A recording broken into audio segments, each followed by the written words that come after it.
রাফি সবসময় একটু সাহসী ছেলে। গ্রামের সবাই জানত সে অন্ধকার বা ভূতের গল্পে ভয় পায় না। একদিন বিকেলে খেলতে খেলতে সে গ্রামের শেষ প্রান্তে থাকা পুরনো ভাঙা বাড়িটার সামনে চলে যায়। জায়গাটা নিয়ে অনেক গল্প শোনা যায়। রাতে নাকি সেখানে অদ্ভুত শব্দ হয়। সূর্য ডুবে যাওয়ার সময় রাফি বুঝতে পারে সে অনেক দূরে চলে এসেছে। হঠাৎ ঠান্ডা হাওয়া বয়ে গেল। বাড়িটার ভেতর থেকে ঠক ঠক ঠক শব্দ ভেসে এলো। কৌতূহলী রাফি ধীরে ধীরে দরজাটা ঠেলে ভেতরে ঢুকল। ভেতরটা ধুলোয় ভরা, চারপাশে মাকড়সার জাল। হঠাৎ সে অনুভব করল কেউ যেন তার পেছনে দাঁড়িয়ে আছে।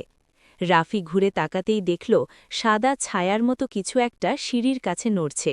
তার বুক ধরফর করতে লাগল, কিন্তু সে দৌড়ে পালাল না। ছায়াটা ধীরে ধীরে স্পষ্ট হল। এক বৃদ্ধ মানুষের মতো অবয়ব, চোখে অদ্ভুত দুঃখ।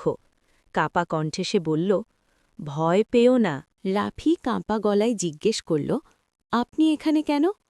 ভূতটা বলল সে বহু বছর আগে হারিয়ে যাওয়া একটি বাক্স খুঁজছে, যেখানে তার প্রিয় স্মৃতি আছে। রাফি সাহস করে বাড়ির কোণায় পড়ে থাকা একটি কাঠের বাক্স তুলে দিল।